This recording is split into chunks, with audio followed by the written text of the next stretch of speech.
Bismillahirrahmanirrahim.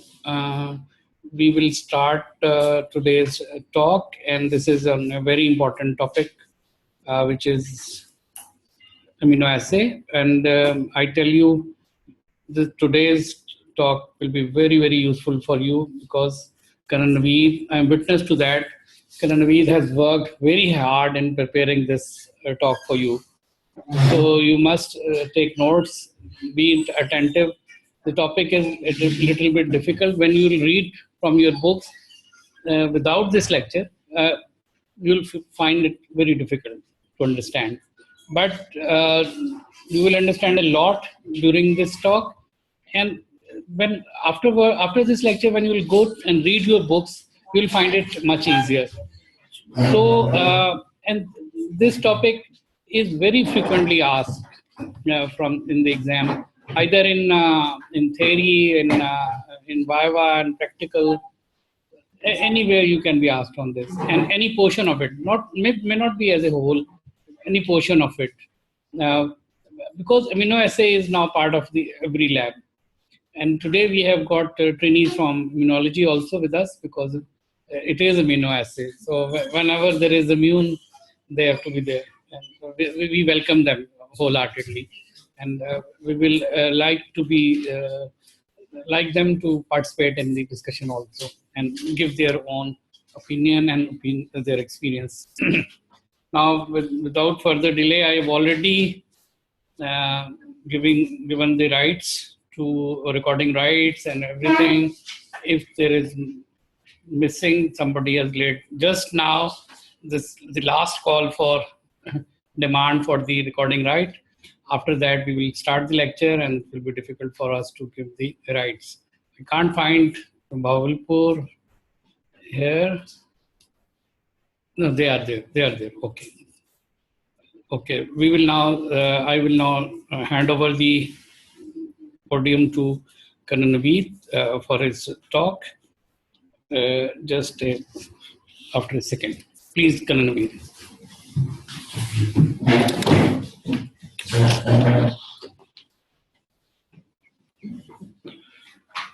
Bismillahirrahmanirrahim, and Assalamu alaikum to everybody, starting from Karachi to Peshawar, everywhere. Without further delay, I'm going to talk about amino acid part 2.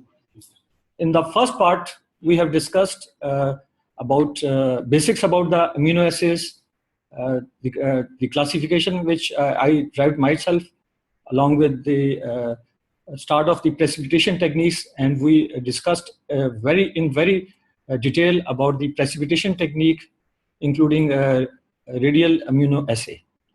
Now, these are our specific learning outcomes of today.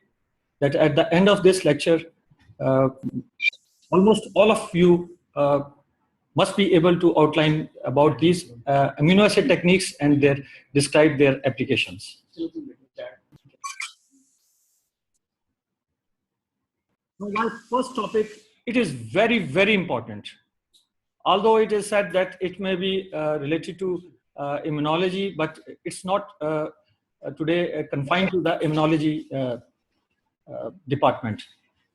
It is very much involved in other specialties also. So let's have a talk about immunoelectrophoresis. My first question of the day is, which of the following statement is false about immunoelectrophoresis technique?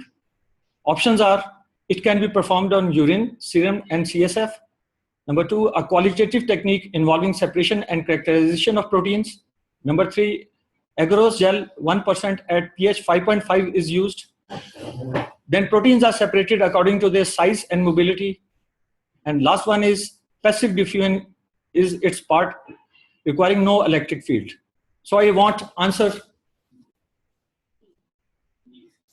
Anybody from Lahore?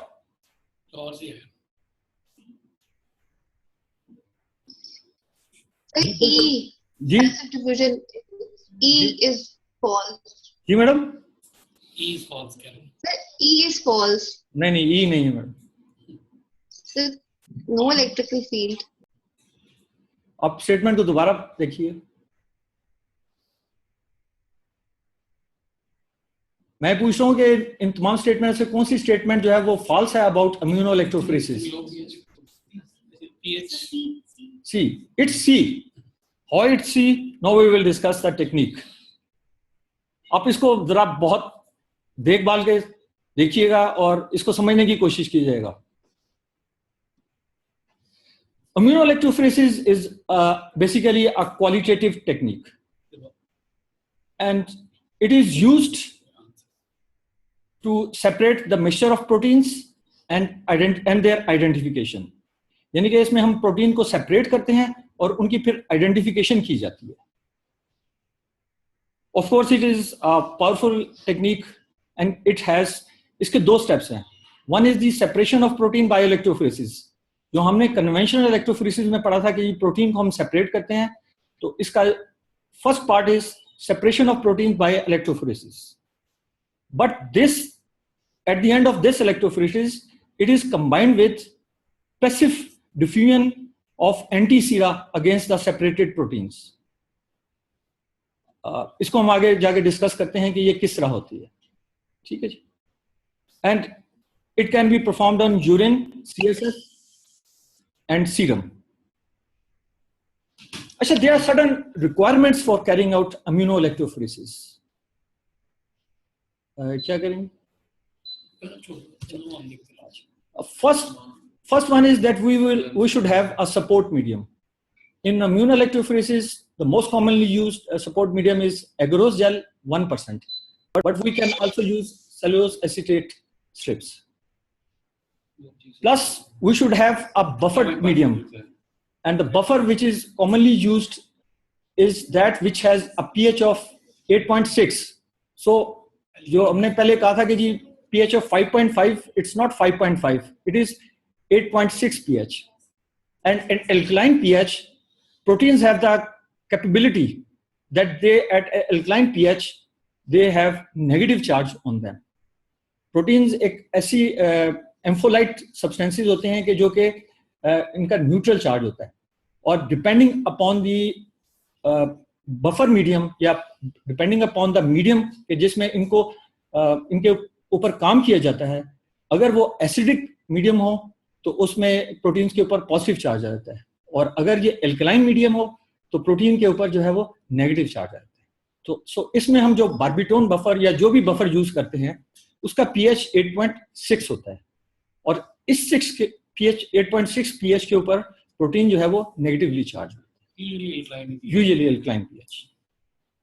तीसरी चीज जो कि हमें पहले portion of इम्यूनोइलेक्ट्रोफोरेसिस में चाहिए होता है, that is application of electric field. So these are the basic requirement करने के लिए जरूरी होती है. One is the support medium, it is mostly agarose 1% gel, or we can use cellulose acetate strip. Then buffer, usually alkaline pH, and then application of electric field. These are the basic requirements. उसके अलावा और भी चीजें हैं, लेकिन ये वो prime चीजें हैं इंपॉर्टेंस जो कि इम्यूनो इलेक्ट्रोफोरेसिस को कैरी आउट करने के लिए हमारे पास होनी चाहिए. ठीक है जी. I hope I have made the things understandable. आगे चलते हैं. This is very simple. ये जो आपको लेफ्ट साइड पे एक एरो नजर आ रहा है, this is a reservoir in, let's suppose it is in agarose gel. ठीक है जी. ये जो आपको एक छोटा सा एक एरो के साथ अप्लाई सैंपल वाला नजर आता है, इस रिजर्वायर में हम जो भी हमारा सैंपल ऑफ इंटरेस्ट होता है हम इसको इसमें डाल देते हैं. ठीक है जी. लेट्स से कि these are proteins. Now I have already told that the buffer which is used has an alkaline pH, so the proteins in the presence of alkaline pH will carry a pH of will carry a negative charge on them. ठीक है जी. तो protein जब हम इस reservoir में डालेंगे jail के, तो उनके ऊपर एक नेगेटिव चार्ज आ जाए. उसके बाद हम इलेक्ट्रिक फील्ड अप्लाई करते हैं. ठीक है जी. ये यूजुअली अबाउट 40 मिनट्स के लिए जो है ना वो अप्लाई किया जाता है. 30 to 60 मिनट्स लिखा गया है. और जब हम इस इलेक्ट्रिक फील्ड को अप्लाई करते हैं तो प्रोटीन्स जो कि नेगेटिवली चार्ज होती हैं वो नेगेटिवली चार्ज इलेक्ट्रोड से पॉजिटिवली चार्ज इलेक्ट्रोड की तरफ मूव करती हैं, यानी कि वो कैथोड से एनोड की तरफ मूव करती है। आई रिपीट कि एगरोस जेल में हम एक रेजरवायर बनाते हैं, यानी एक ऐसी प्लेस बनाते हैं कि जिसमें हम अपना जो हमारा सोल्यूशन ऑफ इंटरेस्ट है, यानी कि हम प्रोटीन का जो मिक्सचर है या जो हमारा सीरम है, उसको हम इस रेजरवायर में डाल देते हैं। ठीक, और मैंने कहा है कि ये एल्कलाइन पीएच होता है, तो इस एल्कलाइन पीएच में proteins will carry negative charge. When electric field is applied, protein being negatively charge will move towards the positive electrode, यानी कि वो कैथोड से एनोड की तरफ मूव करेगी। ठीक है जी। और ये इलेक्ट्रिक फील्ड हम अप्लाई करते हैं between 30 to 60 minutes and on the average 40 minutes के लिए। ये आपके उस सिस्टम पे डिपेंड करता है जो आपने डिवाइस किया है, कितना इलेक्ट्रिक करंट लगा रहे हैं, ये तमाम आपके अपने सिस्टम पे डिवाइस पर डिपेंड करता है। अब मिसाल के तौर पर ये प्रोटीन्स थी, तो हम राइट साइड पे देख रहे हैं कि ये प्रोटीन्स जो हैं ये सेपरेट हो जाती हैं, और इलेक्ट्रोफोरेसिस में प्रोटीन की जो सेपरेशन होती है that depends upon so many things. ठीक है जी। ये उसके शेप पे भी डिपेंड करता है, प्रोटीन्स की साइज पे भी डिपेंड करता है, उसकी क्या कहते हैं, उसकी electrophoretic mobility of the particles पे भी डिपेंड करता है, पीएच ऑफ द सिस्टम पे भी डिपेंड करता है, आयनिक स्ट्रेंथ पे, बहुत सारे फैक्टर्स हैं जो कि आप इंशाल्लाह इलेक्ट्रोफोरेसिस में पढ़ेंगे, मैं उनकी डिटेल में नहीं जाऊंगा। सो हमने ये देखा कि हमने जो सीरम या अपना सैंपल जो डाला था वो मुख्तलिफ प्रोटीन्स में डिवाइड हो गया, यानी कि सेपरेट हो गया। इसमें हमने देखा कि जी एल्ब्यूमिन जो है वो चूंकि फास्टेस्ट मूविंग है बिकॉज ऑफ इट्स साइज और चार्ज, ये सबसे आगे होगा। उसके बाद पीछे जो है वो ग्लोबुलिन है, फिर बीटा ग्लोबुलिन है, और गामा ग्लोबुलिन जो कि स्लोस्ट मूविंग होता है, वो या पॉइंट ऑफ एप्लीकेशन पे होता है या थोड़ा सा पीछे मूव कर देता है। ठीक है जी। तो अब हमने प्रोटीन्स को जो है वो सेपरेट कर दिया। तो this was the first step of immuno electrophoresis, और ये बिल्कुल उसी तरह है जिस तरीके से हमने कन्वेंशनल इलेक्ट्रोफोरेसिस में पढ़ा। आई रिपीट कि हम जो हमारा एगरोस जेल जो हमारा मीडियम होता है उसमें हम एक रेजरवायर बनाते हैं जिसमें हम अपने सैंपल को डाल देते हैं। उसके बाद हम इलेक्ट्रिक फील्ड अप्लाई करते हैं। Proteins being negatively charge will move towards the positive electrode. ठीक है। और वो डिपेंडिंग अपॉन देयर प्रोटीन जो उसके जो पोर्शंस होते हैं different, depending upon their size, shape, electrophoretic mobility, ionic strength of the buffer, they will be separated according, वो सेपरेट हो जाएंगी। ठीक है। जिसमें एल्ब्यूमिन सबसे आगे है जो हमारी प्रोटीन सीरम में थी, उसके पीछे अल्फा ग्लोबुलिन, बीटा ग्लोबुलिन, और आखिर में गामा ग्लोबुलिन। ठीक है जी। ये हमारा पहला स्टेप है इम्यून इलेक्ट्रोफोरेसिस का, जो कि हमने कंप्लीट कर दिया। ठीक है जी। अब उसके बाद नेक्स्ट स्टेप यही है कि इसी एगरोस जेल को जो आपने लिया है, ठीक है ना, next step is immuno diffusion. अब मैं बताना चाहता हूं इम्यूनो डिफ्यूजन क्या चीज है। डिफ्यूजन का मतलब है कि कोई भी चीज जो कि खुद ब खुद मूव करे, यानी कि उसके लिए कोई आपको बाहर से कोई चीज, मतलब कोई इलेक्ट्रिक करंट या बाहर से कोई फोर्स ना लगानी पड़े। ठीक है। अब हमने देखा कि इम्यूनो इलेक्ट्रोफोरेसिस के फर्स्ट स्टेप में हमने इलेक्ट्रिक फील्ड लगाया। सेकेंड स्टेप में जो इम्यूनो डिफ्यूजन है, इसमें हम कोई भी इलेक्ट्रिक फील्ड या कोई भी इलेक्ट्रिक करंट नहीं लगाएंगे।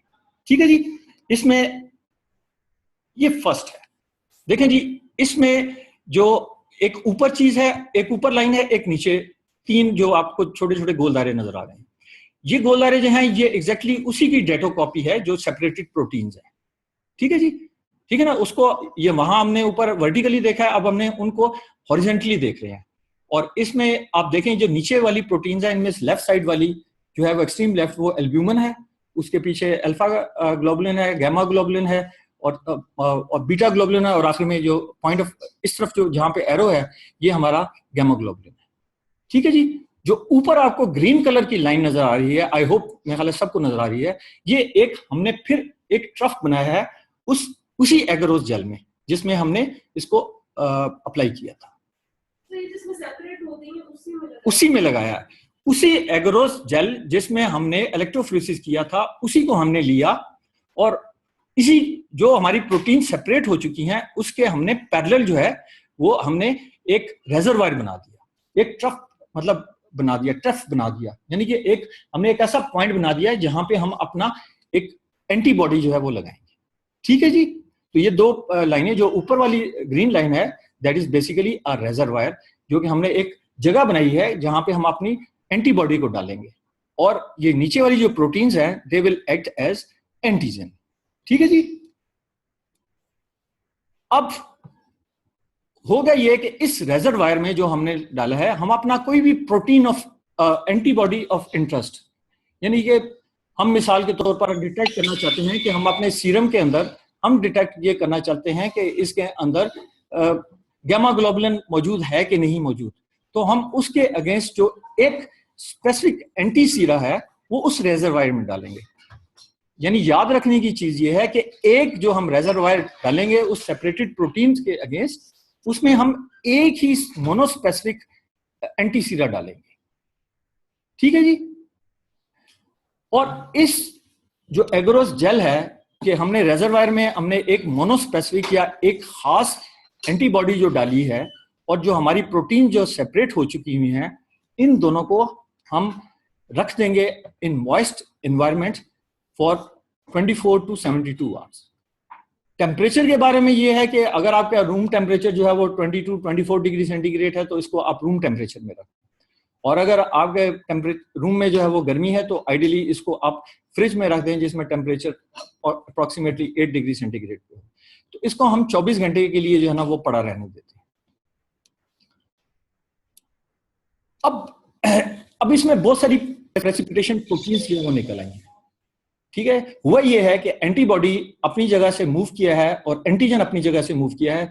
ये वही चीज है जो कि हमने पढ़ा था रेडियल इम्यूनोडिफियूजन में, कि जब इनको हम पैसिवली रखते हैं तो एंटीबॉडी अपने रिजर्वायर से मूव करके टुवर्ड्स एंटीजन मूव करती है, और एंटीजन जो है वो अपने रिजर्वायर से मूव करके एंटीबॉडी की तरफ। अब यहाँ पे बहुत सारे प्रेसिपिटेशन, 5 प्रेसिपिटेशन बैंड्स बन चुके हैं।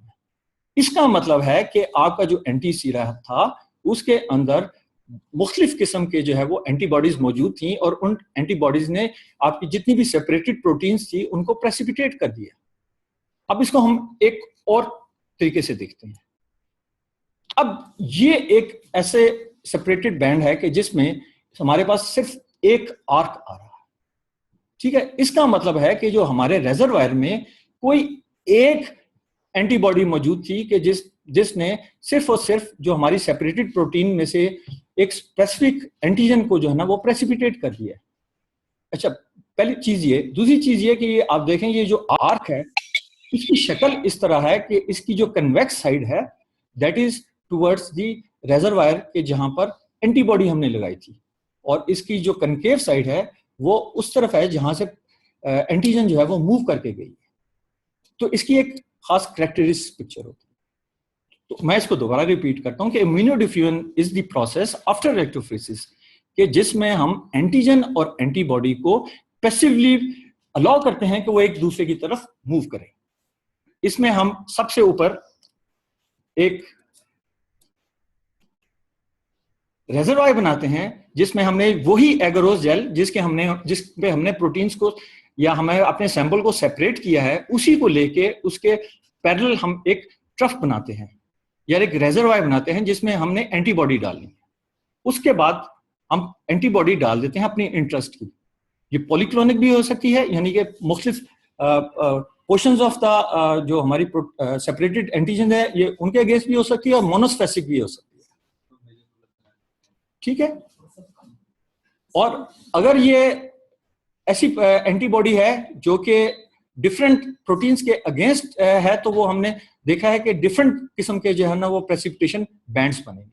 और अगर ये बहुत ज्यादा मोनोस्पेसिफिक हो तो इसमें वो एक ही किस्म का जो है वो प्रेसिपिटेशन बैंड बनेगा। और मैंने उस प्रेसिपिटेशन बैंड के बारे में बताया है कि इसकी कन्वेक्सिटी उस तरफ होती है कि जहां पे हमने एंटीबॉडी अप्लाई किया उस रिजर्वायर की तरफ, नीचे वाला देखिए, और इसकी कनकेविटी जो है वो उस तरफ होती है कि जहां पर हमने इसको एंटीजन अप्लाई किया है। अब इसके साथ हम नॉन कंट्रोल लगा देते हैं और उनको इसी तरीके से हम रन करते हैं, और उस नॉन कंट्रोल से हमको ये आइडिया हो जाता है कि ये कौन सी टाइप की है, ये IgG है, IgA है, IgM है, या उसकी हम मतलब थोड़ा सा हम आइडिया भी एक तो हमने इससे लिया कि हमने मोनोस्पेसिफिक लगाया, दूसरा हम कंट्रोल भी इसके साथ रन कर सकते हैं कि जिसमें हमें ये पता हो कि हमारी टेक्निक भी सही है कि नहीं, हमारा बफर भी काम कर रहा है कि नहीं सही, जस्ट टू रन कि हमारा सिस्टम बिल्कुल सही है। तो इसका मतलब है immune electrophoresis is a process which has 2 steps. पहले स्टेप में हम सिंपल प्रोटीन को सेपरेट करते हैं इन the presence of electric field. दूसरे में इम्यूनो डिफ्यूजन में हम इन सेपरेटेड प्रोटीन्स को आइडेंटिफाई करने के लिए कि ये किस टाइप की हैं, हम उनके अगेंस्ट एंटीसीरा डालते हैं और उनको हम पैसिवली, मतलब in the absence of electric field, हम अलाउ करते हैं कि वो एक दूसरे की तरफ मूव करें, और जहां एक स्पेसिफिक एंटीबॉडी और स्पेसिफिक एंटीजन जो है वो आपस में जब मिलते हैं तो हमने देखा था कि एक at the point of their equivalence, या हमने कहा था कि जोन ऑफ इक्विवेलेंस में वो जाके एक प्रेसिपिटेशन बैंड बनाते हैं, और इस प्रेसिपिटेशन बैंड से हम आइडेंटिफाई कर सकते हैं कि ये हमारी प्रोटीन जो है वो किस किस्म की है। मेरा ख्याल है मैंने I have made the topic to understand. ये सारी जो मैंने अंग्रेजी बोली है ये सारी मैंने लिखी हुई है, इसको काइंडली आप पढ़ लीजिएगा। हमारा नेक्स्ट टास्क है कि name the common pitfalls encountered in immunoelectrophoresis, यानी कि कौन कौन से प्रॉब्लम्स हमें आ सकते हैं जब हम इम्यून इलेक्ट्रोफोरेसिस को जो है वो कर सकते हैं। तो लेट्स इस पे, क्योंकि टाइम थोड़ा है तो मैं ही इसके बारे में आपको बता देता हूं, क्योंकि ये बहुत कॉमन सवाल जो है वो पूछा जाता है। तो these are the different problems कि उस बफर का पीएच अगर ठीक ना हो, बफर जो है वो एक्सपायर्ड हो, स्पेसिमेन की प्रॉपर कंसंट्रेशन ना हो, एंटीसीरा की प्रॉपर डाइल्यूशन ना हुई हो, जो आपका स्टेनिंग प्रोसेस है, जो कि अगर हम सेल्यूलोज एसीटेट स्ट्रिप यूज करते हैं तो उसमें हम स्टेन करते हैं, वो अगर प्रॉपर ना हो, अगर हमने करंट बहुत ज्यादा देर के लिए लगाया हुआ है तो उसके वजह से ओवर हीटिंग हो जाएगी, जिसकी वजह से एक विक फ्लो इफेक्ट होता है, ठीक है ना। वो जब हम इलेक्ट्रोफोरेसिस पढ़ेंगे उसमें हम देखेंगे कि जिसमें बफर खुद मूव करना शुरू कर देता है, और अगर हमने जो है वो इम्यूनो डिफ्यूजन प्रोसेस को जो है ना वो बहुत ज्यादा टाइम दे दिया। So these are the problems कि अगर हमने इनको कैटर फॉर ना किया तो हमारा इम्यूनो इलेक्ट्रोफोरेसिस का प्रोसेस जो है वो हमें वो क्लियर नहीं होगा। नो, एक और टेक्निक है जो कि इससे बहुत मिलती जुलती है, विच इज कॉल्ड इम्यूनोफिक्सेशन। ठीक है जी, हम इसको पढ़ते हैं। इम्यूनोफिक्सेशन मिलती जुलती बिल्कुल टेक्निक है, सिर्फ इसका ये है कि इम्यूनोफिक्सेशन ये जरा रैपिड टेक्निक है, और ये थोड़ा सा इसमें, बल्कि थोड़ा नहीं काफी ज्यादा रेजोल्यूशन जो है वो बैंड्स की हमें नजर आती है। ठीक है जी, तो हम इसको जो है ना वो स्टडी करते हैं। पहला क्वेश्चन ये है जी, which of the following statement is true about immunofixation technique?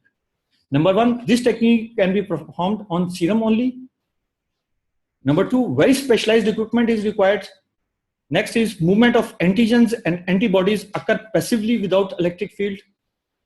Antisera containing monospecific antibodies applied to separated protein tracks, and staining is not a part of this technique. तो इसमें जो मेरे साथ लोग बैठे हुए हैं उन्होंने बताया कि जी इट इज डी। अब हम इसको देखते हैं कि इसमें कौन सी जो स्टेटमेंट हमने कही है फॉल्स हैं और कौन सी ट्रू हैं, वो क्यों हैं। So we will discuss this technique. Just like immune electrophoresis, immunofixation can be performed on serum, urine and CSF। इसको उसी तरह हम एग्रोस जेल पे भी कर सकते हैं 1%, और इसमें सेलुलोज एसीटेट स्ट्रिप भी हम यूज कर सकते हैं। और इम्यूनो इलेक्ट्रोफोरेसिस की तरह इसमें भी 2 स्टेप्स होते हैं, ठीक है ना जी। पहले स्टेप में वही वाला है कि जी हम सैंपल को जो है वो लगा देते हैं और इसमें जो है वो उसको सेपरेट करते हैं, ठीक है ना जी। मैं इसमें डिस्क्रिप्शन में जाने से पहले आपको इसकी मैंने इम्यूनोलॉजी डिपार्टमेंट में जो हमने प्रैक्टिकली करते हैं उसको मैंने आपके लिए in the form of figures में, सॉरी फोटोग्राफ्स में लेके आया। ये है जी सेलुलोज एसीटेट स्ट्रिप। मेरा ख्याल है छोटी सी तस्वीर है लेकिन आपको नजर आ रही होगी। इसमें होता ये है कि सेलुलोज एसीटेट स्ट्रिप जो हमारी डिजायर्ड लेंथ की होती है, जितना भी हमें चाहिए होता है हम उसको काट लेते हैं, ठीक है जी। और इसको हम फिर डिप करते हैं हमारा जो बफर होता है, ठीक है ना। यहाँ पे हम जो बार्बिटोन बफर यूज करते हैं ऑफ pH 8.6, इसके अंदर हम इसको डिप कर देते हैं, ठीक है। डिप करने के बाद हम फिल्टर पेपर लेके इसको थोड़ा सा ड्राई करते हैं। ठीक है जी, हमने अपनी स्ट्रिप ली, स्ट्रिप को हमने बफर जो हमारा बार्बिटोन बफर है उसको 8.6 जिसका हम पीएच है उसके अंदर हमने इसको डिप किया और उसके बाद इसको पड़ा रहने देते हैं। इसके बाद इसको निकाल के थोड़ा सा इसको ड्राई कर लेते हैं। स्ट्रिप ड्राई करने के बाद अब ये थोड़ा सा डिफरेंट इसलिए है कि हमने इसमें जो हमारी स्पेसिफिक जो प्रोटीन होती है उसको हमने फिक्स करना होता है, आइडेंटिफाई करना होता है। तो हम एक ही वक्त में जो हमारा सीरम होता है या हमारा जो सैंपल होता है हम उसको एक ही स्ट्रिप पे लगाते हैं और हम करते ये हैं कि सेलुलोज एसीटेट स्ट्रिप को हम 5 हिस्सों में डिवाइड कर लेते हैं। हमारे पास जो मोस्टली प्रोटीन जो सेपरेटेड होती हैं या वो IgA हो सकती है, IgM हो सकती है, IgG हो सकती है, IgD हो सकती है, IgE हो सकती है, कैपा हो सकता है और लैम्डा हो सकता है। ठीक है जी, ये हमारे पास 7 सेपरेटेड प्रोटीन्स हो सकती है। अब इसमें जो IgA और IgE जो है वो बहुत रेयर होती है। ठीक है, तो हम करते ये हैं कि हम इसको जो हमारे पास हम जो सस्पेक्ट करते हैं कि जो हमारे पास कॉमन जो सेपरेटेड पोर्शंस हो सकते हैं वो IgG है, A है, M है, कैपा और लैम्डा। तो हम इस स्ट्रिप के ऊपर पहले 5 जो है वो लाइनें लगा देते हैं। ये जो मैंने एक्सट्रीम लेफ्ट साइड पे ऊपर जो मैंने लगाई है हमने 5 लाइनें लगा दी। इन 5 लाइनों पे का मकसद ये है कि हम एक ही सैंपल को जो हमारा अपना सैंपल है उसको हम इन 5 लाइनों पे लगाएंगे। ठीक है, ये भी हो सकता है कि हम एक स्ट्रिप में एक डालें, फिर उसके बाद जब ये सेपरेट हो जाए तो इसको आइडेंटिफाई करने के लिए हम जो है वो एक अलग एंटीसीडा डालें। तो बजाय ये कि हम ये 6 दफा ये टेक्निक करें, हम ये करते हैं कि हम इसी सेलुलोज एसीटेट स्ट्रिप को हम ये 5 खानों में डिवाइड कर देते हैं और इनको लेबल कर देते हैं कि हमने ये आइडेंटिफाई करने के लिए हमने इनको लेबल किया है। सारा बता ये हमारा इलेक्ट्रोफोरेटिक टैंक है जिसमें हम सेलुलोज एसीटेट स्ट्रिप को जो है वो रन करते हैं।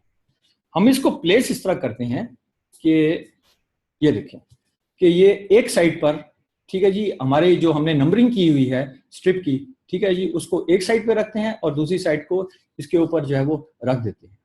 ठीक है जी, उसके साथ ऊपर वाली साइड पर हम एक समझ लें एक रेफरेंस लगा देते हैं या कंट्रोल एक समझे लगा देते हैं, हम एक सैंपल को लगा देते हैं। ठीक है जी, उसके बाद इन्हीं स्ट्रिप पर वही एक सैंपल, ठीक है ना, ये हम 6 जगहों पर लगा देते हैं। वही एक सैंपल जो है वो हम जो रेजर्वायर वाला है उधर भी लगाएंगे, जो G वाला है गैमा वाला उधर भी लगाएंगे, A वाले पे भी लगाएंगे, M वाले पे भी लगाएंगे, कैपा वाले पे भी लगाएंगे और लैम्डा वाले पे भी। यानी कि हमने अपना ये सैंपल 6 जगहों पर लगा दिया। लगाने के बाद हम इसमें इलेक्ट्रिक फील्ड जो है वो अप्लाई करते हैं।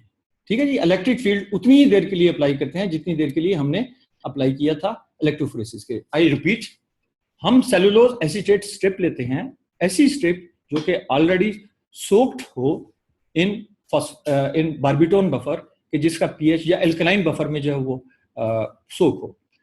हम अपनी डिजायर्ड लेंथ की जो है वो सेलुलोज एसीटेट स्ट्रिप काट लेते हैं और अब इसको हम फिल्टर पेपर पे रख के थोड़ा सा ड्राई कर लेते हैं। ठीक है जी, ड्राई करने के बाद इसी स्ट्रिप पे हम 5 लाइनें लगा देते हैं और उन लाइनों पे हम लिख देते हैं एक साइड पर कि एक पे G है, एक पे A है, एक पे M है, एक पे K है और एक पे लैम्डा। G का मतलब है कि this is for identification of IgG, A का मतलब है IgA और M का मतलब है IgM, कैपा और लैम्डा मीन लाइट चेंज के लिए।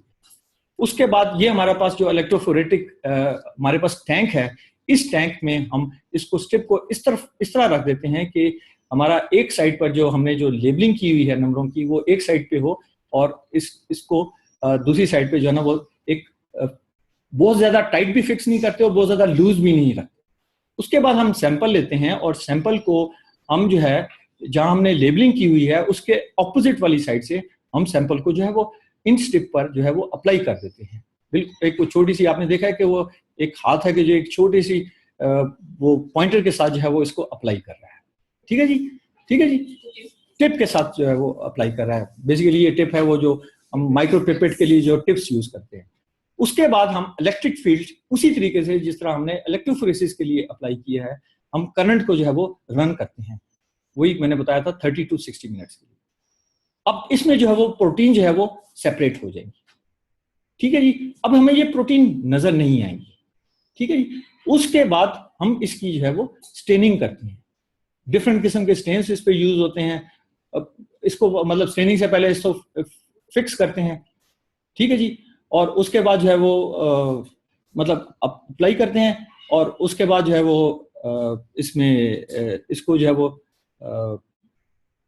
क्या कहते हैं जी, इसमें रखने के बाद फिर इसके बाद हम करते हैं कि जी इसको जो है वो हम अच्छे तरीके से वॉश करते हैं। वॉश करने के बाद फिर हम इसमें जो है वो करते ही हैं कि हम डिफरेंट किस्म के जो है वो इसके ऊपर जो है वो एंटी सीरा जो है वो हम डाल देते हैं। और एंटी सीरा को डालने का जो तरीका ये होता है कि हमने जो जहां पर जी लिखा हुआ है वहां पे प्रोटीन बैंड सेपरेट हो चुके हैं, और इस जगह पर हम आईजीजी एंटी सीरा डालते हैं। जहां हमने ए लिखा हुआ है वहां हम मोनोस्पेसिफिक आईजीए एंटी सीरा डालते हैं, और जहां हमने एम लिखा हुआ है वहां हम आईजीएम एंटी सीरा डालते हैं, और जहां हमने के लिखा हुआ है वहां हम आईजी एंटी के सीरा डालते हैं, यानी कि लाइट चेन का सीरा, और इसी तरह लैम्डा। यानी कि हमने जो प्रोटीन बैंड सेपरेट किए हैं ये एक ही जो हमारी सैंपल था उसको हमने सेपरेट करके अब हमने डिफरेंट जो हमने पोर्शंस बनाए थे उनमें हमने अब डिफरेंट जो एंटी सीरा है, एंटी सीरा अगेंस्ट जी, अगेंस्ट ए, अगेंस्ट एम, अगेंस्ट के और अगेंस्ट लैम्डा जो है वो हम डाल देते हैं, ठीक है जी। और इसके बाद फिर हम इसको दोबारा रन करते हैं इन the presence of electric field. तो अब इसमें डिफरेंस आ गया इम्यून इलेक्ट्रोफोरेसिस से इम्यूनो फिक्सेशन का, कि इम्यूनो फिक्सेशन में हम दोबारा इलेक्ट्रिक फील्ड अप्लाई करते हैं।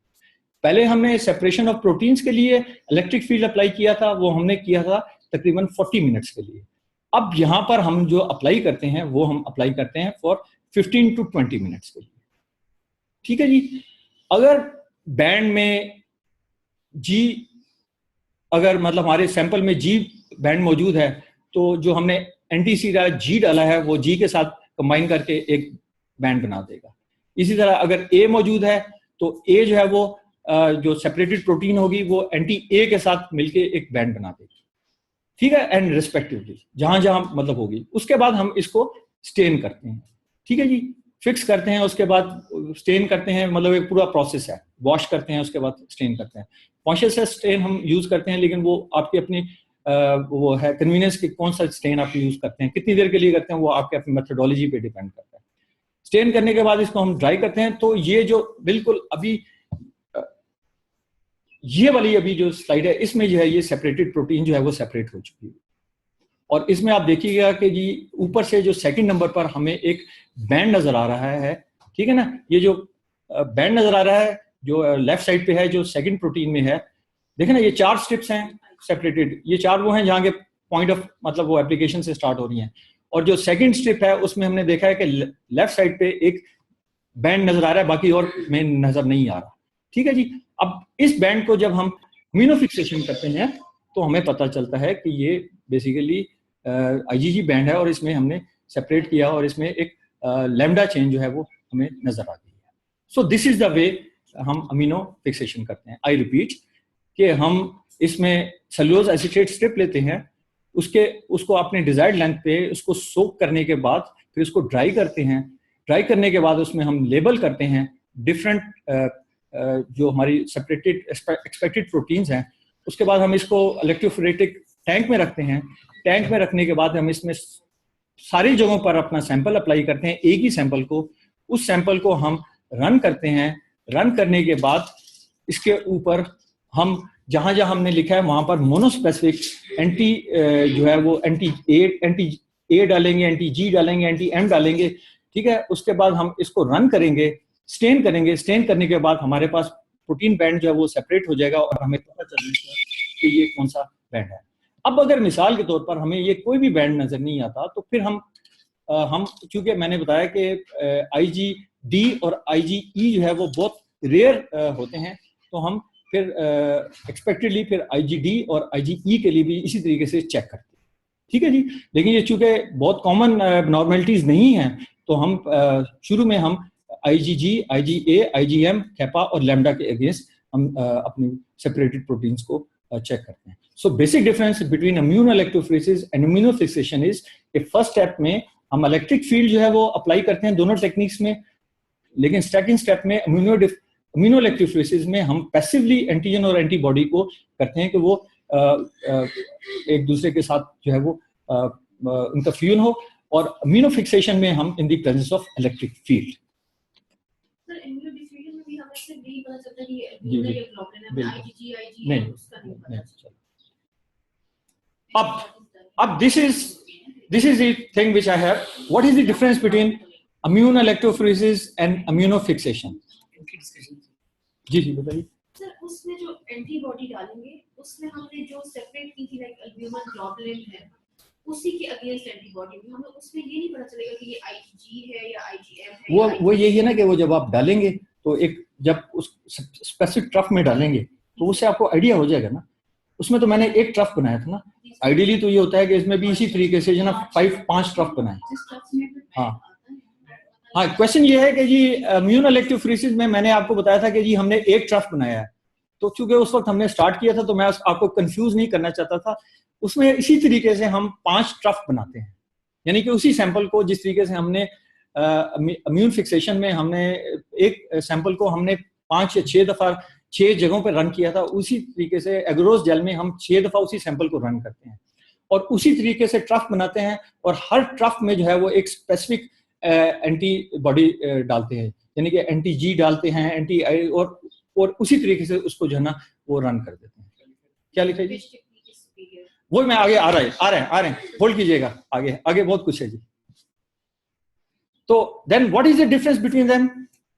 ठीक है, मैंने बताया कि जी इम्यूनोइलेक्ट्रोफोरेसिस में पैसिव डिफ्यूजन होती है और इम्यूनोफिक्सेशन में जो है वो it is under the influence of electric field. आपका वही सवाल मुझे पता था आपने करना है, मैंने वही सवाल लिखा हुआ है कि what are the advantages of immunofixation technique over immunoelectrophoresis. Immunofixation is a better technique than इम्यूनोइलेक्ट्रोफोरेसिस.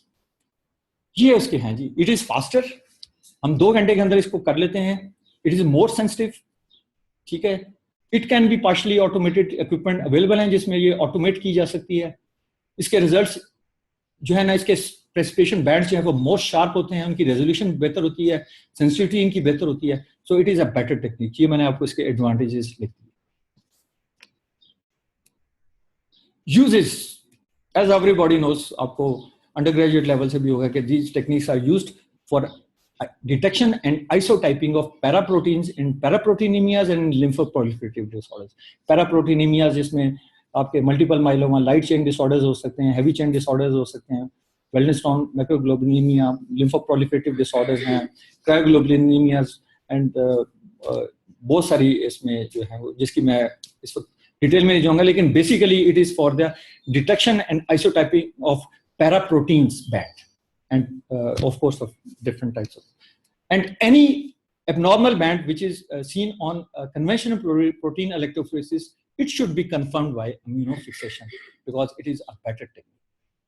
I hope कि मैंने बता दिया कि immunofixation and immunoelectrophoresis, these both techniques are used for the separation and isotyping and of proteins, and these are the qualitative techniques. And in the first step of both these techniques, there is separation of the sample or the proteins, and depending upon their size, shape, electrophoretic mobility, and unique strength of the buffer, they are separated. Then they after their separation, then their isotoping typing is done in both techniques. In immunoelectrophoresis, it is by passive method, and in immunofixation, it is by the application of electric field. There is one small query. Can we use these techniques for monitoring? Yes, sir. Monitoring के use कर सकते हैं. सब बिल्कुल कर सकते हैं. उसमें हम पैराप्रोटीन्स को हम कैसे because we can quantify them by densitometry. Densitometry quantification can be used for. So you can quantitate exactly paraproteins. Yes. Sir, exactly. Sir, थोड़ा एक्सप्लेनेशन का पहले हम करते हैं इसको. लेकिन सर वो उसकी सॉफ्टवेयर की optimisation. Why all the patients come to us for quantitation of paraproteins? सिर्फ इसलिए वहाँ वो नहीं वो नहीं लिखा लिखा। एम कंपोनेंट मीन के आपकी जो भी एबनॉर्मल बैंड आपको नजर आ रहा है जी, ठीक है ना जी, फिलहाल उसको हम detection एम के लिए कंपोनेंट use कहते हैं, ठीक है जी। जो भी एबनॉर्मल बैंड आपको नजर आ रहा है या एबनॉर्मल प्रोटीन्स, उसको हम एम। ये हमारे लिए भी बड़ा प्रॉब्लम है पैराप्रोटीन्स की क्वांटिफिकेशन। हमारा भी semi quantification on densitometer, because we have a very superior technique of capillary electrophoresis with densitometry, which can give you some idea of quantity of paraproteins, but not exact. So point यहाँ पे raise हुआ था कि can these paraprotein these techniques are used for the monitoring of the patient? Yes, we can do it by quantifying the proteins by densitometry. ठीक है जी। अब very important and very important technique for our specialty. Now coming back to chemical pathology, immunoturbidimetry and immunonephellometry. It is in context to जो sir ने आपको टर्बिडोमेट्री and नेफेलोमेट्री पढ़ाया है, ये उसी कॉन्टेक्स्ट में है, ठीक है ना। तो जो हाँ हमने पढ़ा था, हम उससे आगे चलेंगे कि ये हम इस टेक्निक को जो है वो इम्यूनो एस्पेक्ट में कैसे यूज कर सकते हैं, एंटीजन एंटीबॉडी की साइड पर। Next task is what are the basic differences between nephelometry and turbidimetry. Anybody from PNS Shifa, kindly अपना माइक ओपन करके मुझे बताइएगा what is the basic difference between nephelometry and turbidimetry. Anybody from PNS Shifa? जी madam, madam सनम।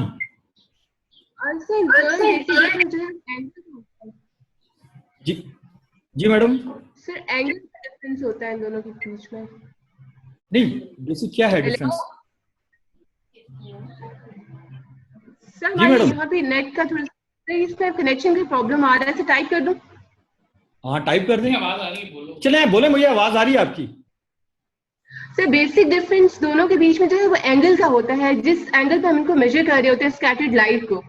बिल्कुल सही है, ठीक है, चलें ठीक है। चलें मैं क्योंकि I have lot many things to cover आपसे। Next is what is the basic difference between immunonephellometry and immunoturbidimetry. Let's have a revision of the slides of Sir Amir Ejaz. Sir Amir Ejaz की ये slides हैं, इनको मैंने borrow किया है। देखिए जी, टर्बिडोमेट्री में एक लाइट सोर्स है, वहां से लाइट आ रही है, लाइट आपके पार्टिकल के ऊपर जो है वो आ रही है, ठीक है जी। अगर पार्टिकल का साइज जो है वो छोटा होगा तो लाइट जो है वो कम एब्जॉर्ब होगी और वो ट्रांसमिट जो है वो ज्यादा होगी, ठीक है जी, ठीक है जी। तो हम टर्बिडिटी में बेसिकली मेजर करते हैं कि वो लाइट जो कि उस पार्टिकल से गुजर कर आगे जा रही है, and it is basically unscattered light, और इस लाइट को हम मेजर करते हैं 180 डिग्री के एंगल पर। ये मैं आपको आगे ले जाता हूं। ये सॉरी ये देखिए, ये बेसिकली डिफरेंस है कि ये ऊपर वाली है जो हमारे 180 डिग्री पे है, ये बेसिकली दिस इज टर्बिडोमेट्री जो लाइट की है। और इसमें इस टेक्निक को बहुत अच्छे तरीके से समझिए, क्योंकि आगे आपको चीजें समझ नहीं आएंगी अगर ये चीज समझ ना आई। ये लाइट सोर्स है, लाइट सोर्स से जो है वो क्यूबिट के अंदर हमारा सैंपल है, और सैंपल के हम कंसंट्रेट करते हैं सैंपल के साइज के ऊपर, ठीक है जी।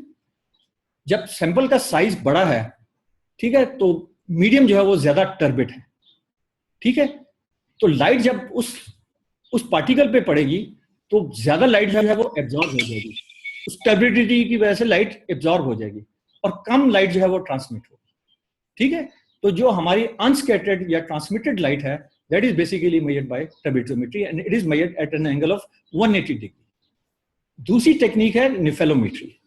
नेफेलोमेट्री में ये होता है कि जब लाइट आती है और लाइट उस पार्टिकल के ऊपर पड़ती है, तो पार्टिकल के पड़ने के बाद लाइट जो है वो बेसिकली जो लाइट स्कैटर हो रही है, हम उसमें इंटरेस्टेड हैं, ठीक है जी। और ये जो लाइट स्कैटर हो रही है, इसको हम अदर देन दिस एंगल, यानी कि 180 डिग्री एंगल के अलावा जब हम इसको मेजर करते हैं, तो this is basically measurement of scattered light at angle other than 180 degree.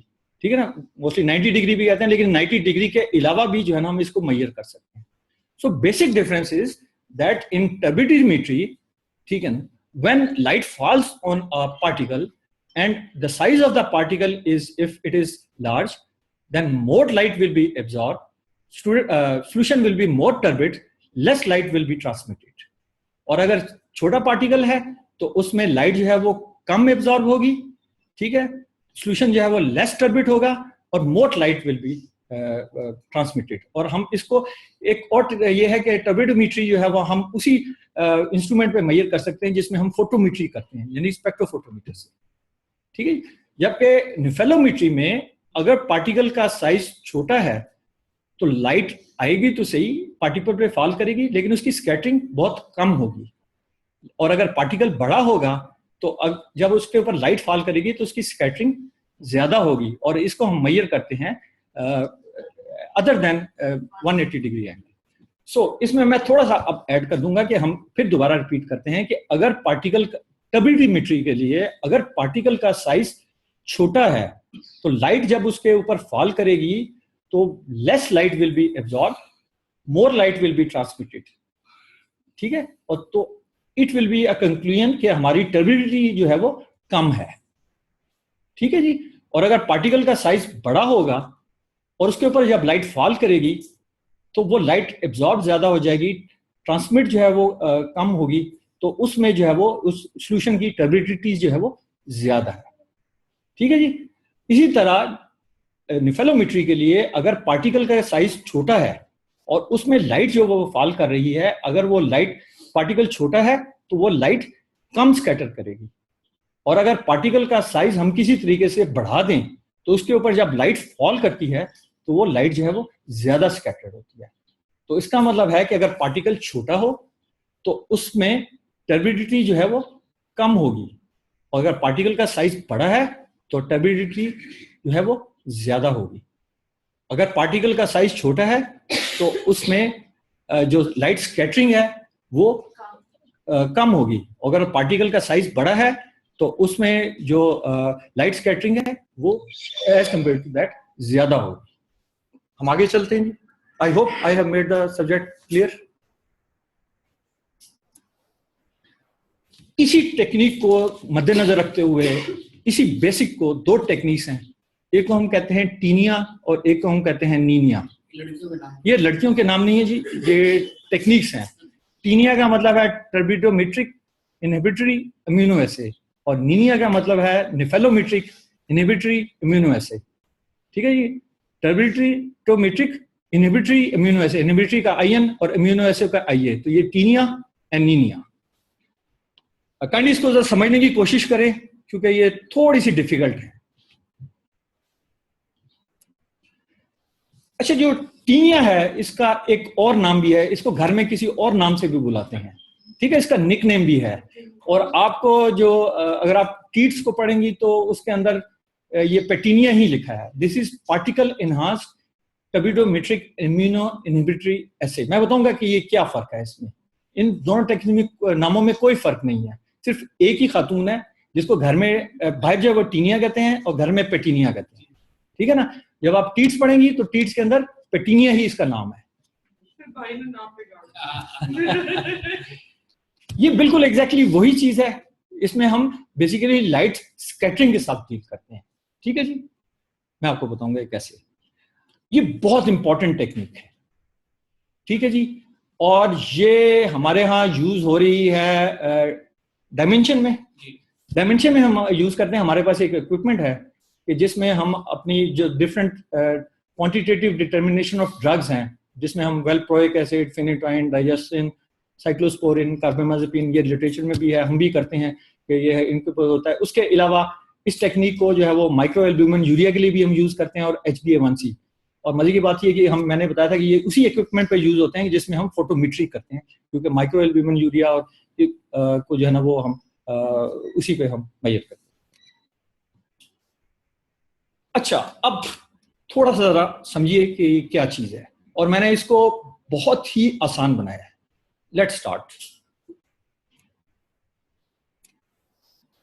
ये जो सब्ज वाला है ये हमारा कोई एक एनालाइट ऑफ इंटरेस्ट है। एनालाइट ऑफ इंटरेस्ट वो होता है कि हमारे पास कोई एक एनालाइट है, मिसाल के तौर पर कोई एक ए एनालाइट है, ठीक है जी, हम इसको मेजर, ये हमारा एक एनालाइट है, हमारे एक प्रोजेक्ट का एनालाइट है, ठीक है, ए, यानी कोई भी है, ग्लूकोज है, मतलब कुछ भी है जो भी आपका एनालाइट ऑफ इंटरेस्ट है। फिलहाल आपको ये समझें कि ये आपके इंटरेस्ट की कोई चीज है जिसको आप मेजर करना चाहते हैं। इस सबज वाले एनालाइट ऑफ इंटरेस्ट को हम किसी पार्टिकल के साथ जो है वो कंबाइन कर देते हैं, ठीक है जी। मिसाल के तौर पर हम इसको जो लैटेक्स, मैंने आपको बहुत अच्छी तरह आपको याद होगा कि मैंने जब आपको एग्लूटिनेशन पढ़ाया था तो उसमें मैंने बताया था कि एग्लूटिनेशन टेक्निक में जो है बेसिक डिफरेंस प्रेसिपिटेशन और एग्लूटिनेशन टेक्निक में ये है कि प्रेसिपिटेशन टेक्निक में जो है वो एक सॉल्युबल एंटीजन या एंटीबॉडी होती है, यानी एक सोल्यूशन में होती है, और एग्लूटिनेशन में जो है वो आपकी जो एंटीजन या एंटीबॉडी जो भी है वो एक पार्टिकल के ऊपर लगी होती है।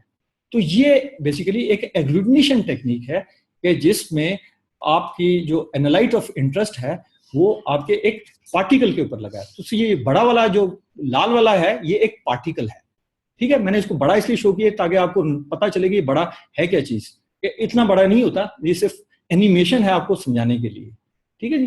तो ये ग्रीन वाला जो है हमारा और कोई भी एक एनालाइट है जो कि हम मेजर करना चाहते हैं। इस एनालाइट ऑफ इंटरेस्ट को हम पार्टिकल के ऊपर लगा देते हैं, ठीक है जी। अब ये हमारी एक रिएजेंट होगा कि जिसमें हमारा एनालाइट ऑफ इंटरेस्ट जो भी है हमने इसको एक पार्टिकल के ऊपर लगा दिया है। अब इसको हम कंबाइन करते हैं एक एंटीबॉडी के साथ, क्योंकि ये हमारी इम्यूनोलॉजी, इम्यूनो एसिड्स पढ़े हैं, तो बेसिकली एंटीजन एंटीबॉडी आ गई। तो हमारा जो एनालाइट ऑफ इंटरेस्ट है हमने इसको एक पार्टिकल के ऊपर जो है वो अटैच कर दिया, ठीक है ना। तो ये हमारे लेटेस्ट पार्टिकल के ऊपर जाकर लग गया, ठीक है जी। और इसको हमने कंबाइन किया किसी भी एंटीबॉडी के साथ, ठीक है जी।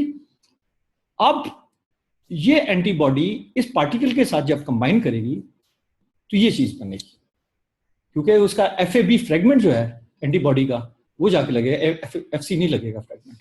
तो ये एक बड़े साइज का पार्टिकल बन गया। और आपको पता है कि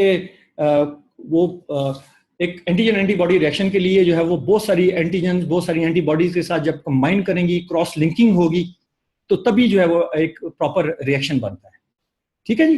तो हम दोबारा देखते हैं कि हमने अपना एक एनालाइट ऑफ इंटरेस्ट, हमने इसको सब्ज रंग का हमारा एनालाइट है जो कि हम मेजर करना चाहते हैं, हमने इसको एक पार्टिकल के ऊपर लगा दिया, ठीक है ना, जिसे हम कहते हैं पार्टिकल कोटेड एनालाइट। इसको हमने एक एंटीबॉडी के साथ कंबाइन किया जो एक ये स्पेसिफिक एंटीबॉडी है for the particle, for the analyte. हमने एक एंटीबॉडी के साथ कंबाइन किया और इस एंटीबॉडी की स्पेसिसिटी जो है वो उस हमारे ग्रीन वाले एनालाइट ऑफ इंटरेस्ट के साथ, और हमने इनको कंबाइन कर दिया, ठीक है। और हमने ये देखा कि एक बड़ा पार्टिकल बन गया है कि जिसमें हमारे पास एक एंटीजन है, उसके साथ एंटीबॉडी है, और बहुत सारी एंटीबॉडी एंटीजन्स के साथ कंबाइन करके एक बन गया है, एक एग्लूटिनेशन रिएक्शन हो गया। अब जब इतना बड़ा पार्टिकल सॉल्यूशन के अंदर होगा तो डेफिनेटली सॉल्यूशन की जो टर्बिडिटी है, ठीक है ना, वो बहुत ज्यादा हो जाएगी। अब इस पार्टिकल के ऊपर जब हम लाइट फॉल करेंगे तो इसमें से, ठीक है जी, यानी अगला ये है स्टेप, ये है कि इसमें पता नहीं आपको नजर आ रही है, ये पार्टिकल की एग्लूटिनेशन हो गई है, ये पार्टिकल की एग्लूटिनेशन है, ठीक है जी। और इसमें हमने ये देखा है कि जब पार्टिकल की एग्लूटिनेशन हो जाएगी तो इसके ऊपर जब लाइट फॉल करेगी तो बहुत क्योंकि साइज इसका बहुत बड़ा है तो लाइट जो है वो इसमें से मैक्सिमम में एब्जॉर्ब हो जाएगी, जो लाइट ट्रांसमिट होगी वो कम होगी, ठीक है। तो हम ये कह सकते हैं कि इस सॉल्यूशन की, सॉरी ये गलत हो गया, हाँ जी, हम कहेंगे कि इस सॉल्यूशन की टर्बिडिटी जो है वो इंक्रीज है, ठीक है जी।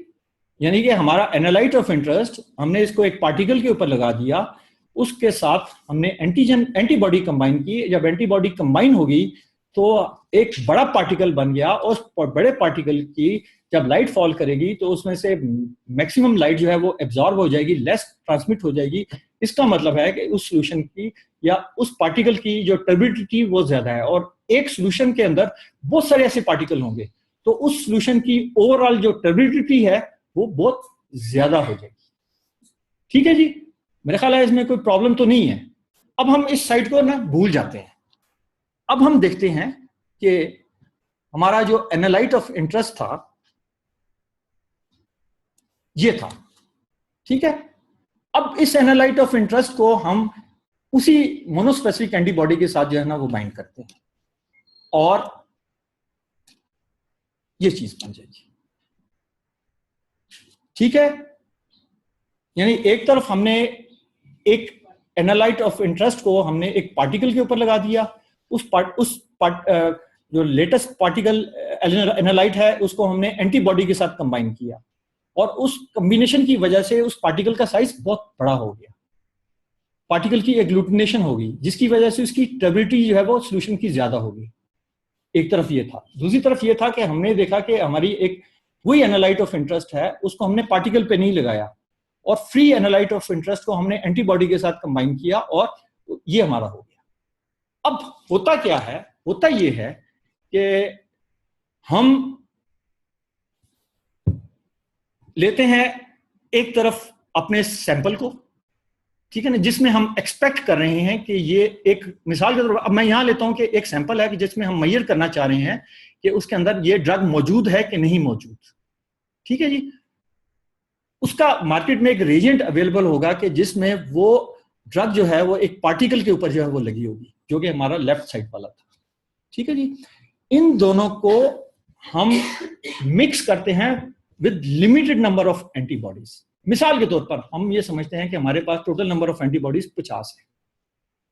ठीक है जी, और हम जो हमारा सैंपल है उसको, और जो हमने पार्टिकल के ऊपर जो हमारा एनालाइट ऑफ इंटरेस्ट है वाई, हाँ वो मैं बताता हूँ, वो मैं बिल्कुल मैं आपको बताऊंगा। पहले इस टेक्निक को समझ लें, वो मैं उसकी बताऊंगा कि वो क्या उसकी वजह है, उसको पार्टिकल के साथ क्यों लगाते हैं। हमने जो अवेलेबल है पार्टिकल के ऊपर जो हमारा एनालाइट ऑफ इंटरेस्ट है, और जो हमारा अपना फ्री एनालाइट है, इसको हम एंटीबॉडी के साथ कंबाइन करते हैं। ठीक है, और एंटीबॉडी जो है वो उस लिमिटेड नंबर ऑफ एंटीबॉडीज हैं। ठीक है, मिसाल के तौर पर 50 है। ठीक है, तो नहीं ये फैन उस पे है, आप उस पर बैठेंगे आप। अब होता ये है कि मिसाल के तौर पर सैंपल जो है, मिसाल के तौर पर हमारे सैंपल में ड्रग मौजूद नहीं है।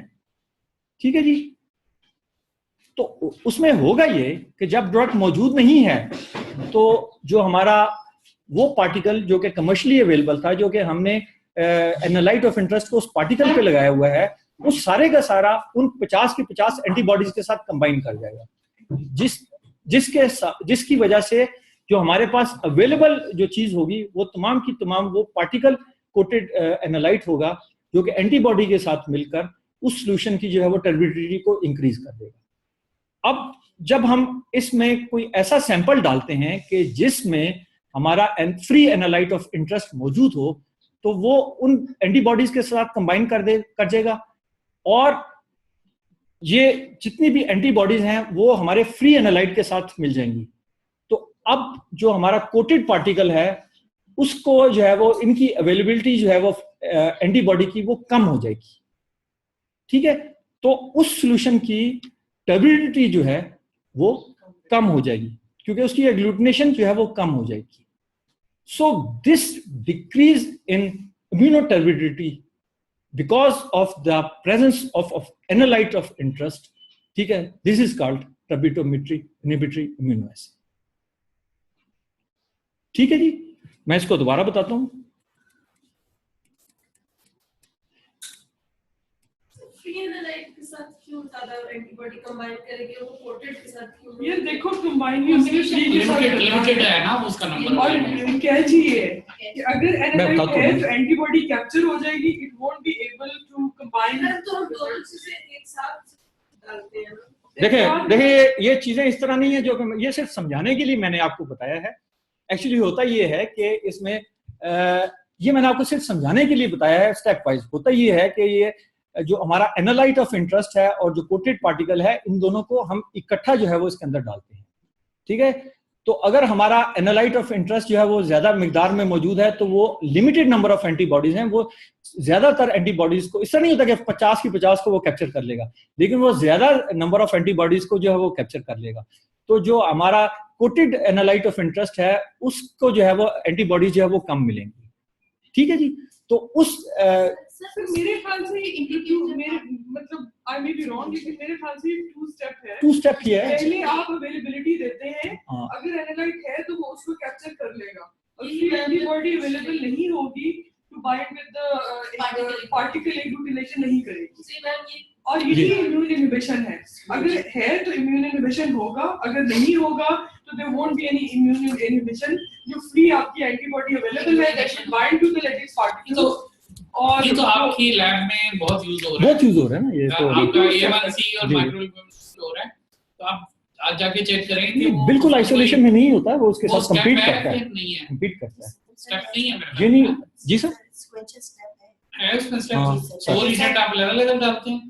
जी सर, उसमें ये होता है कि पहले जो हमारा सैंपल को चांस दिया जाता है को बाइंड करे और फिर उसके बाद हम जी जी। अच्छा, नहीं तो उसमें दो रिजल्ट अलग-अलग रखता है। तो कंपार्टमेंट्स है ना, कार्ट्रिजेस में कंपार्टमेंट्स हैं। अच्छा, कंपार्टमेंट्स है ना सर, जिसमें जो है ना वो दोनों रिजेंट्स को अलग-अलग डाला जाता है अच्छा, सर। ठीक है, ठीक है। आई रिपीट कि जिसमें आप अपने एनालाइट लेकिन ऑफ इसमें आप ये कह लें कि सर ये राइट वाला जो है ना पार्ट वो पहले पहले हो रहा है।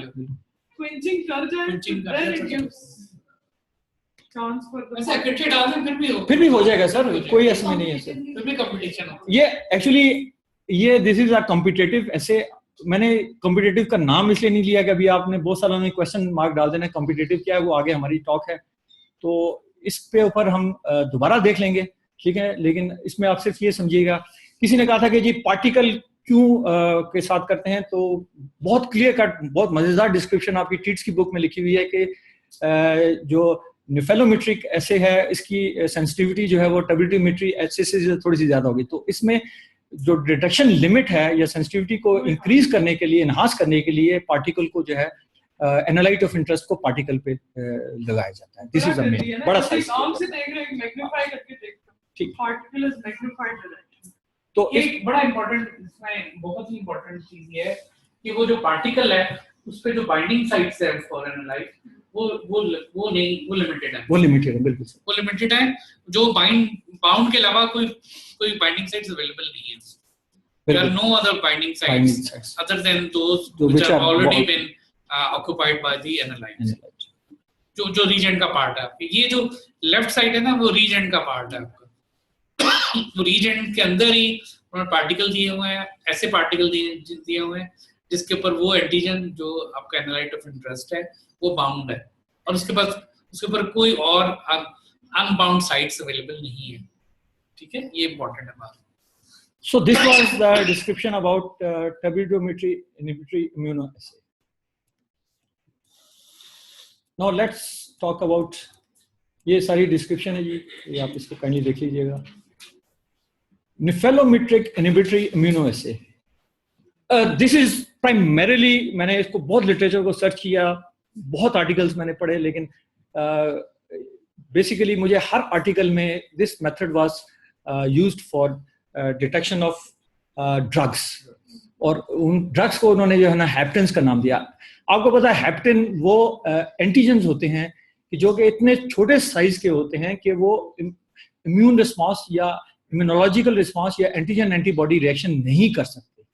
हैप्टेंस वो एंटीजेंस होती हैं जो कि इतनी स्मॉल होती हैं कि वो अपने स्मॉल साइज की वजह से किसी भी एंटीबॉडी के साथ जो है वो कंबाइन होकर टिपिकल एंटीजन एंटीबॉडी रिएक्शन नहीं कर सकते। तो अगर हमने हैप्टेन को हमने यूज करना है एंटीजन, तो हैप्टेन को हम किसी और के साथ कंबाइन करके उसका साइज बड़ा करते हैं, ठीक है जी। ये बेसिकली इसमें समझने वाली बात है, ठीक है। मैंने बताया कि it is used for immunoassay of drugs, theophylline, phenytoin, phenobarbitone and other drugs with low molecular weight. So this is basically primarily for detection of drugs. मैं आपको बताया कि जी haptens have low molecular weight and cannot induce an immune response.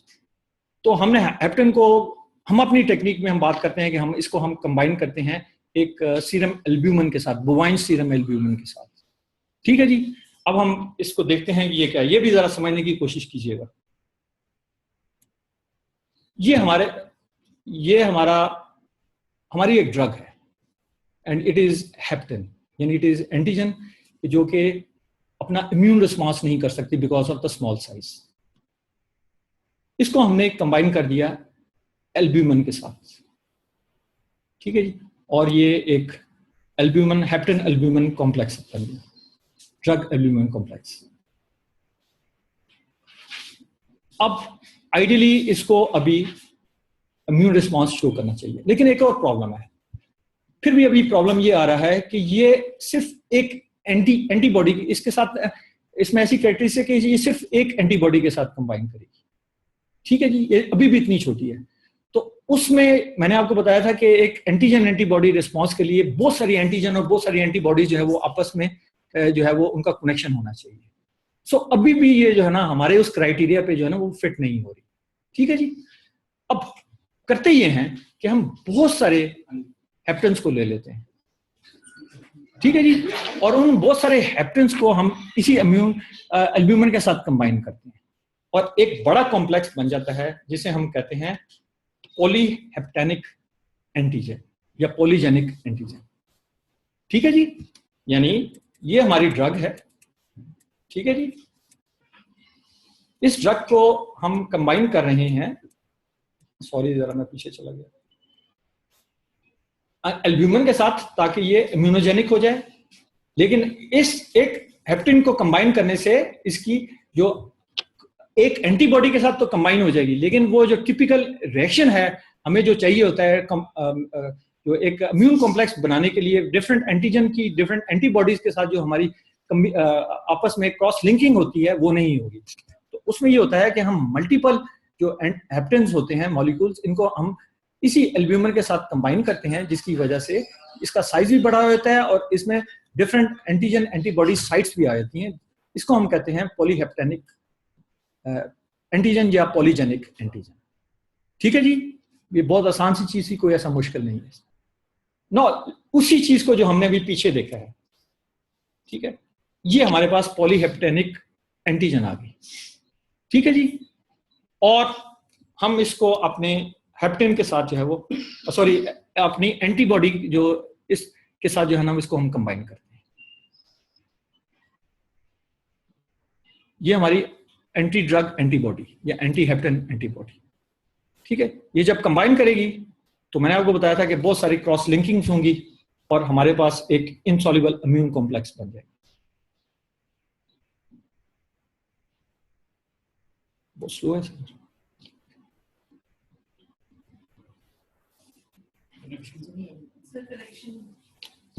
Connection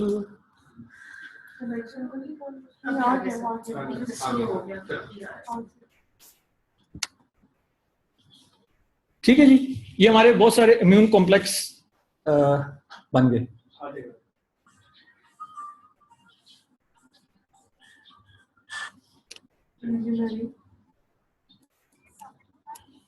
ये immune complex बन गए. अब इसमें जब लाइट फॉल करेगी तो इसमें इंक्रीज लाइट स्कैटरिंग होगी. ठीक है जी. ठीक है जी. अब इसी हम अपना एनालाइट ऑफ इंटरेस्ट लेते हैं जो कि उसके साथ वो नहीं है, अपना हेप्टेन के साथ जो है वो नहीं है, और हम इसको इस एंटीबॉडी के साथ जो है वो कंबाइन कर देते हैं. ठीक है ना. इसमें आगे भी बहुत सारी मैनिपुलेशन करते हैं, लेकिन सिर्फ आपको समझाने के लिए कि जी ये आप इस एंटीबॉडी के साथ जब ये कंबाइन करेगा तो ये एंटीबॉडी जो है वो पॉलीहेप्टेन एंटीजन को जो है ना वो नहीं मिलेगी. ठीक है जी. जब वो नहीं मिलेगी तो आपको पता है कि इम्यून कॉम्प्लेक्स बनाने के लिए, ठीक है ना, सॉल्युबल इम्यून कॉम्प्लेक्स ऐसा इम्यून कॉम्प्लेक्स जिसकी कोई यूटिलिटी नहीं होती. इनसॉल्युबल मीन के जो कि आपका एक्चुअली डिटेक्टेबल होता है। सॉल्युबल इम्यून कॉम्प्लेक्स जो होता है वो डिसॉल्व हो जाता है, ठीक है ना। तो अब जब आप अपने एनालाइट ऑफ इंटरेस्ट के साथ एंटीबॉडी को डालेंगे तो आपकी जो इम्यून कॉम्प्लेक्स फॉर्मेशन है, इनसॉल्युबल इम्यून कॉम्प्लेक्स, वो डिक्रीज हो जाएगी, जिसकी वजह से लाइट स्कैटरिंग जो है वो डिक्रीज हो जाएगी। सो जितनी लाइट स्कैटरिंग डिक्रीज होगी, that is directly proportional to your analyte of interest.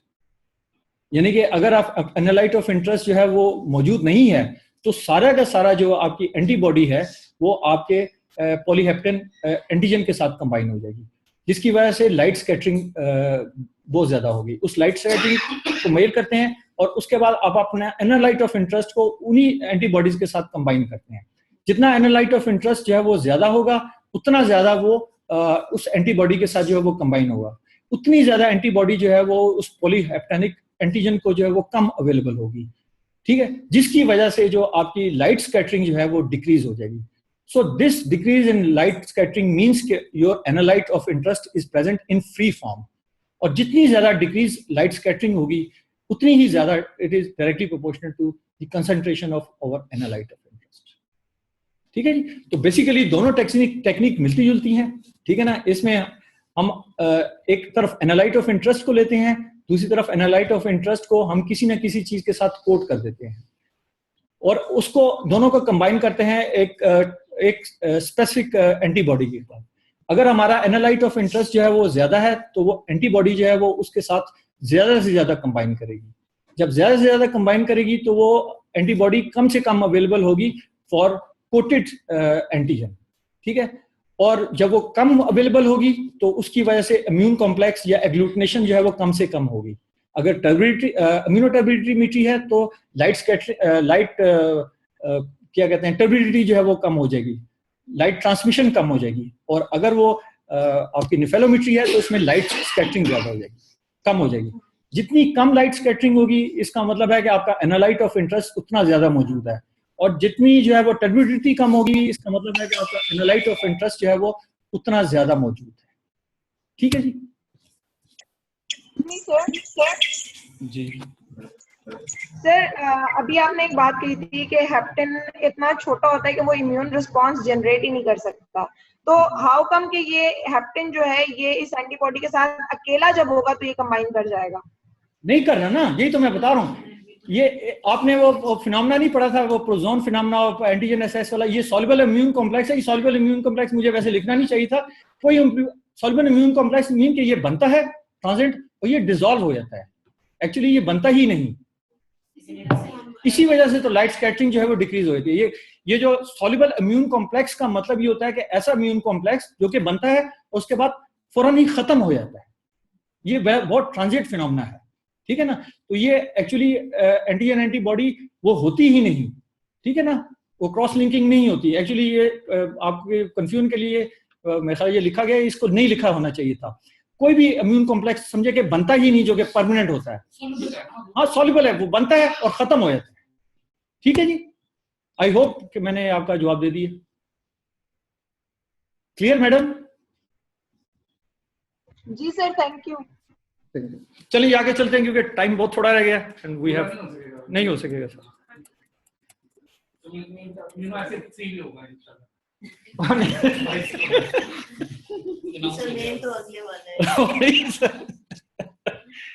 It's very slow यार।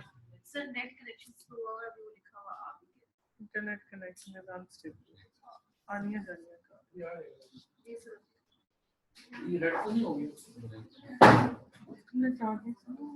चलिए आप मुझे 5 मिनट आप थोड़ा सा ज्यादा दे दीजिएगा क्योंकि मैं एक खास पॉइंट पे इसको नहीं 5 मिनट ज्यादा नहीं है, 5 मिनट कम 3 पे जाएंगे। चले। नाउ वेरी इंपॉर्टेंट नहीं, इसको मेरे ख्याल यहाँ खत्म कर सर, आगे चलने में थोड़ा सा रह गया, बस थोड़ी सी इंट्रोडक्शन है सर। इसके बाद इसको फिर आप ठीक। Very important thing, very important with respect to chemical pathology, different categories of immunoassay methodologies. ये आपकी अभी प्रैक्टिकल चीजें आएंगी। Immunoassay methodologies are basically are either competitive और नॉन कॉम्पिटिटिव, या होमोजीनियस और हेटेरोजीनियस। यानी समझने की चीज ये है कि इन दोनों में से एक चीज होगी, एक ऐसे कम्पिटिटिव और नॉन कम्पिटिटिव इकट्ठा नहीं हो सकता सर? अच्छा ठीक। मेरा ख्याल है हम इसको यहाँ पर सर स्टॉप करते हैं, लेकिन आप इसको जरा थोड़ा सा पढ़ के आइएगा। What are competitive essays, what are non-competitive essays, what are homogeneous, what are heterogeneous, और फिर हम इसके ऊपर जाना, क्योंकि आगे एक कंटिन्यूटी में हमें चीजें चाहिए, तो वो कंटिन्यूटी जो है ना वो हमारी नहीं हो सकेगी अगर हम इसको आज यहाँ पर पढ़ के जो स्टॉप करते हैं। तो आई होप के आई have made the things very easy. सिर्फ मैं इसको एक वो जो आखिरी हमारा एक मेडिकल एजुकेशन का होता है कि जी हम आखिर में हम इसको एक सम अप करते हैं इन 2 मिनट्स। सम अप में ये है कि हमने स्टार्ट किया था कि अमीनो एसिड्स की हमने क्लासिफिकेशन पढ़ी थी। क्लासिफिकेशन के बाद हमने इसकी पढ़ा था कि प्रेसिपिटेशन होती है। प्रेसिपिटेशन वो होती है कि जिसमें एक सॉल्युबल एंटीजन एक एंटीबॉडी के साथ कंबाइन करती है। एग्लूटिनेशन वो होती है कि जिसमें एक एंटीजन जो कि एक पार्टिकल के ऊपर लगी होती है वो एक एंटीबॉडी के साथ कंबाइन करती है। ठीक है जी। उस कॉन्टेक्स्ट में हमने आगे पढ़ा था कि जी हमने आज पढ़ा है कि एक चीज होती है इम्यूनोइलेक्ट्रोफोरेसिस, एक होती है immunofixation. Both techniques are qualitative techniques and they are used for the separation of protein mixtures and their isotyping. इसमें जो इम्यूनोइलेक्ट्रोफोरेसिस होती है और इम्यूनोफिक्सेशन में पहला मेथोडोलॉजी जो है वो under the influence of electric field, और दूसरा जो मेथड होता है उसमें immunofixation under the influence of electric field, but immunoelectrophoresis is a passive technique. उसके बाद हमने पढ़ा कि जी एक टर्बिडिटी होती है और एक नेफेलोमेट्री होती है। टर्बिडिटी हमने देखा कि it is a technique which is measured at 180 degree angle and it is a technique which is used to measure the unscattered light at 180 degree centigrade, 180 degree. और जो हमारी नेफेलोमेट्री होती है that is measured at angle other than turbidimetry and it is basically the measurement of scattering of light. और इसी technique को हमने use किया इन नीनिया और टीनिया में। टीनिया में हमने ये देखा कि जो ही पार्टिकल का साइज छोटा होता है, जब लाइट इसके ऊपर पड़ती है तो लाइट स्कैटरिंग जो है वो जो लाइट ट्रांसमिशन होती है वो कम होती है। जब पार्टिकल का साइज बड़ा हो जाता है तो लाइट ट्रांसमिशन जो है वो जब पार्टिकल का साइज छोटा होता है तो ट्रांसमिशन ज्यादा होती है, और जब पार्टिकल का साइज बड़ा होता है तो ट्रांसमिशन कम होती है। इसी टेक्निक को हमने यूज किया for measurement of our analyte of interest. कि अगर हमारा एनालाइट ऑफ इंटरेस्ट अगर किसी पार्टिकल के ऊपर कोटेड है और उसको हम एंटीबॉडी के साथ जब कंबाइन करते हैं तो उसका साइज बड़ा हो जाता है, जिसकी वजह से जो है वो लाइट जो है वो कम पास करती है, टर्बिडिटी ज्यादा हो जाती है। लेकिन जब हम अपने एनालाइट ऑफ इंटरेस्ट को जब हम डालते हैं तो उसमें पता ये चलता है कि वो एंटीबॉडी जो है वो हमारे एनालाइट ऑफ इंटरेस्ट के साथ जो है वो कंबाइन कर जाती है, जिसकी वजह से उस सोल्यूशन की टर्बिडिटी जो है वो कम हो जाती है। और जितनी भी टर्बिडिटी कम होती है इसका मतलब वह है that is directly proportional to the concentration of our analyte of interest. इसी तरीके से जो हमारी नीनिया थी, इसमें हमने अपने पार्टिकल का साइज जब बड़ा हो जाता है तो लाइट स्कैटरिंग जो है वो ज्यादा होती है। जब हमारा एनालाइट ऑफ इंटरेस्ट डालते हैं तो उसमें वो एनालाइट ऑफ इंटरेस्ट उन लिमिटेड नंबर ऑफ एंटीबॉडीज को कंबाइन कर देता है, जो कि उस जो हमारा पॉलीहेप्टेनिक एंटीजन है उसके साथ जो अवेलेबिलिटी जो है वो उस एंटीजन की जो है एंटीबॉडी की जो है वो कम हो जाती है, जिसकी वजह से लाइट स्कैटरिंग जो है वो डिक्रीज हो जाती है। And this decrease in light scattering is directly proportional to the concentration of our analyte of interest. I hope affinity है एंटीबॉडी की जो हमारे पार्टिकल के साथ एनालाइट ऑफ इंटरेस्ट है और जो हम ऐसे एनालाइट मेजर कर रहे हैं, तो एंटीबॉडी की एफिनिटी है सर वो तो दोनों की बराबर एक जगह सिर्फ इस कंसंट्रेशन पे वो सेम है, वो एंटीजन है ही सेम, इसलिए वो एफिनिटी तो सेम। हम ये करते हैं ना कि जब हम उसको उस रिएजेंट के साथ कंबाइन करते हैं तो सारी की सारी एंटीबॉडी उसके साथ कंबाइन होती है। लेकिन मिसाल के तौर पर हम जब अपना एनालाइट ऑफ इंटरेस्ट डालते हैं तो वो उस एंटीबॉडी को अपनी तरफ भी खींचते हैं, क्योंकि एफिनिटी दोनों की एक ही है। तो अगर उसकी कंसंट्रेशन उसकी ज्यादा होगी तो वो अपनी तरफ एफिनिटी दोनों की बराबर। Thank you very much, Karan Naveed, for this excellent talk, and it has not ended yet.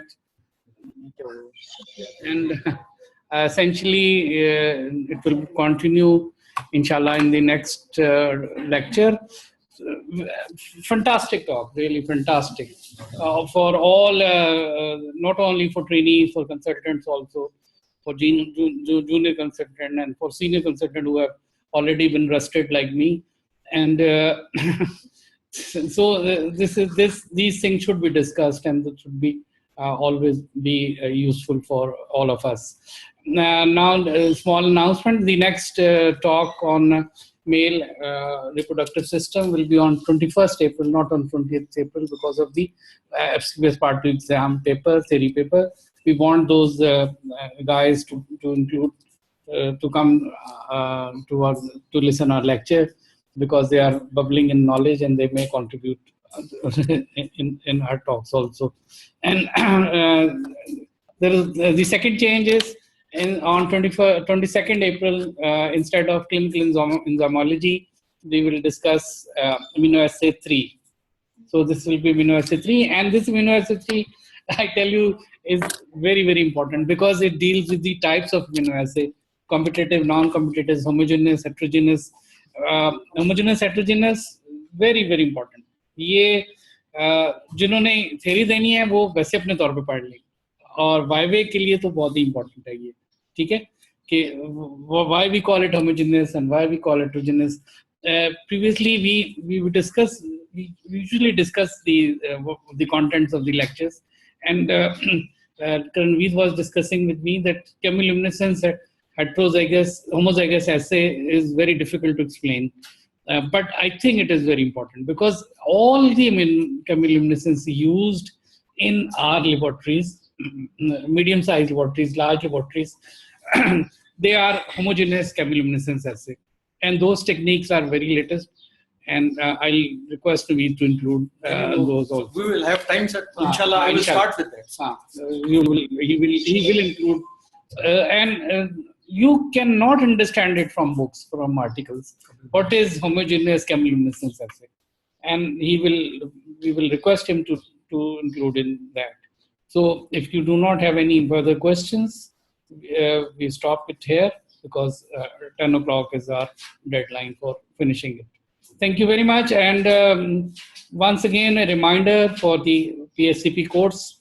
This is our wonderful tradition to hold the course at AFIP every year. And I request all of you to make it to come here and just tell us whether you are coming or not. We will make arrangement for your accommodation as we used to do in previous years.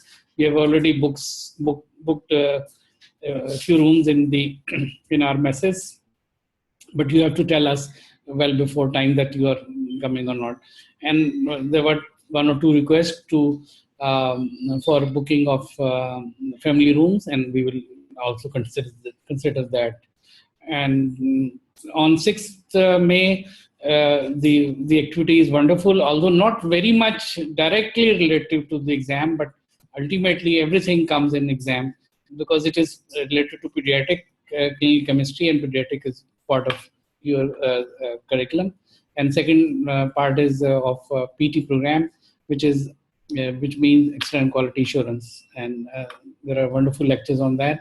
And a latest addition in our talk is the Raman's spectroscopy. The person who is directly working on Raman's, Dr. Mushtaq Rahman from Atomic Energy Commission, he will probably come and give a talk on Raman.